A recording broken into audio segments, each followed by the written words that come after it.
Assalamualaikum warahmatullahi wabarakatuh. Halo guys, berjumpa lagi bersama aku Fadlan. Dan seperti biasa, aku tidak akan sendiri. Aku selalu akan ditemani oleh temanku. Masuk. Halo guys, halo semuanya. Kembali lagi bersama aku Zola. Nah, balik lagi bersama kita di podcast yang Halal aja. Nah, di episode kita kali ini kita akan membahas tentang sertifikasi halal. Nah, boleh langsung duduk, pelan. Nah, pada episode kita kali ini kita nggak akan sendirian nih. Kita mengundang para bintang tamu. Langsung saja kita suruh masuk nih para bintang tamu ya. Langsung kita sambut para bintang tamu kita kali ini.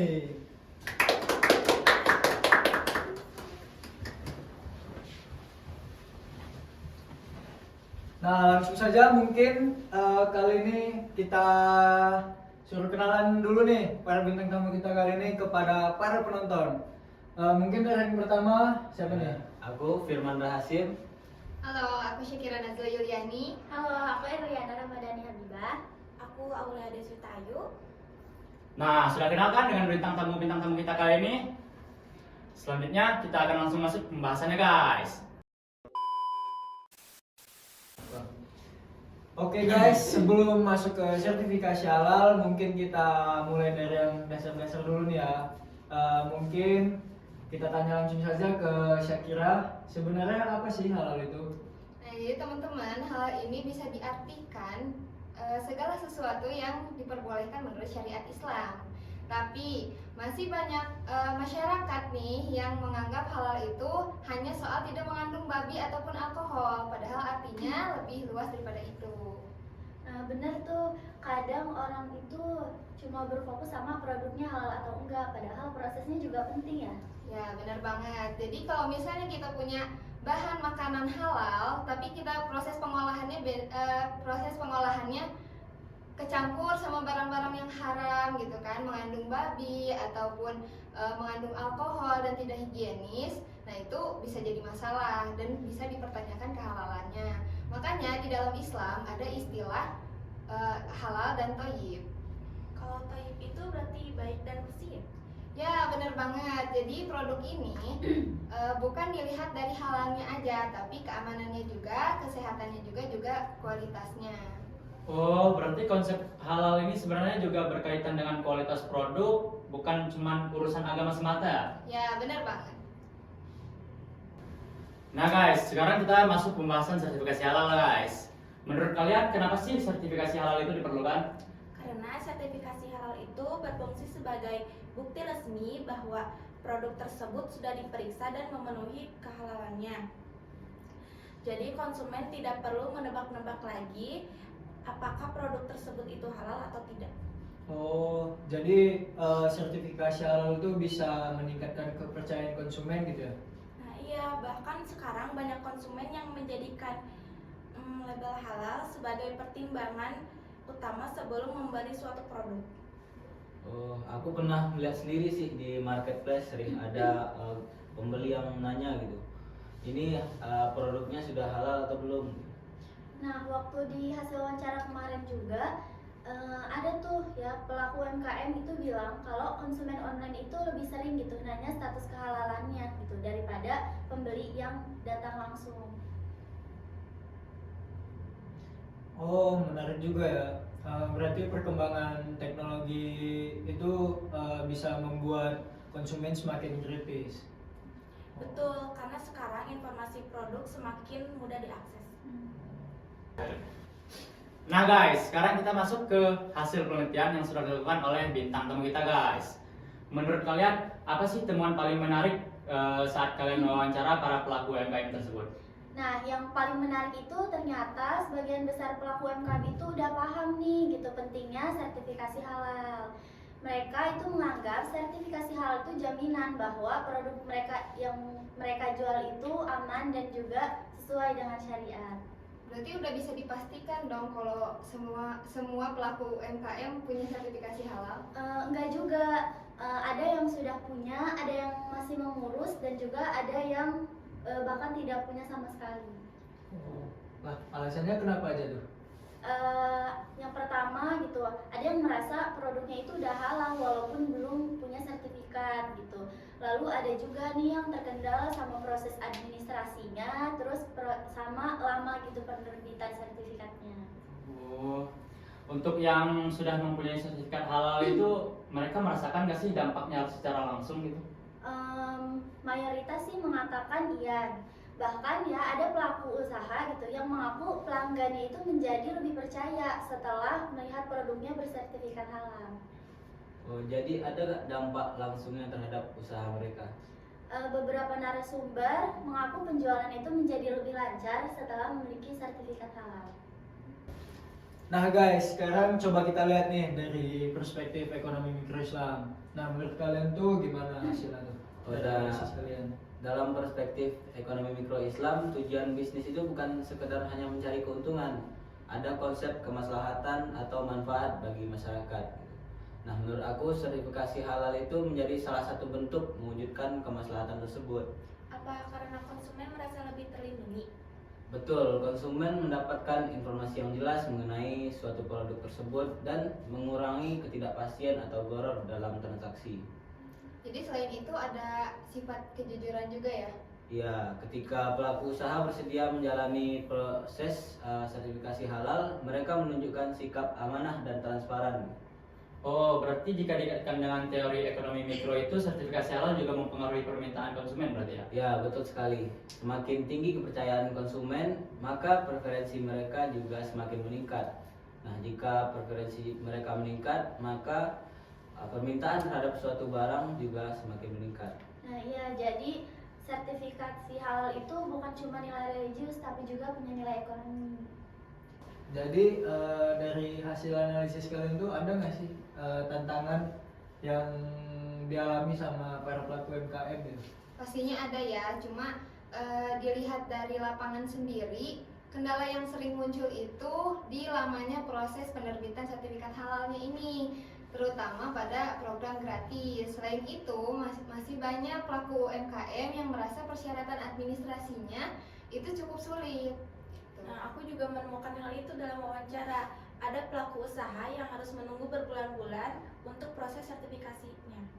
Nah, tapi menariknya, UMKM yang dapat pendampingan dari kampus atau lembaga terkait itu justru merasa prosesnya itu jauh lebih mudah. Oh, berarti peran pendamping itu sangat penting ya? Ya, sangat penting karena kan tidak semua pelaku UMKM itu paham ya proses administrasinya gitu bagaimana. Oh, kalau begitu apa sih solusi yang bisa diberikan untuk para pelaku UMKM gitu?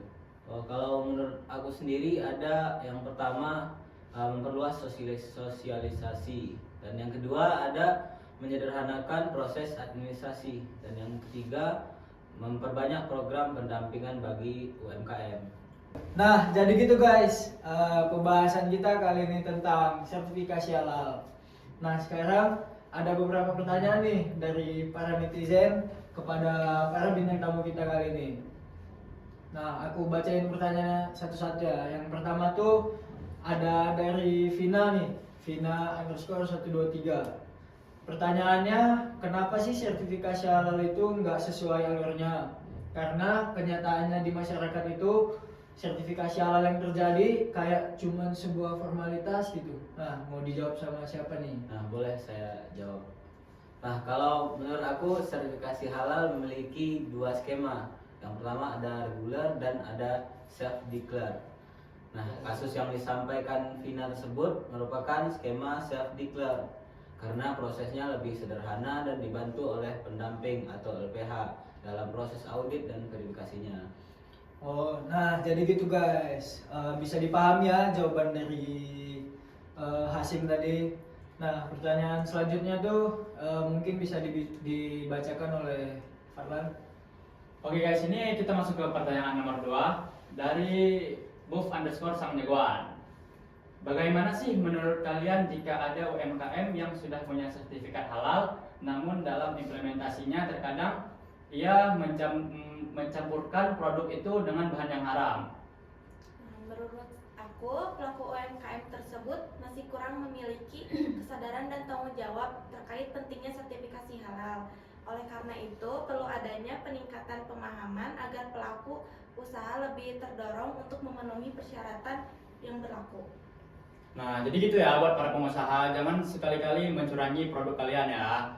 Nah, selanjutnya ada pertanyaan nomor 3 yang akan dibacakan oleh teman saya. Di sini ada pertanyaan lagi nih dari Diah namanya.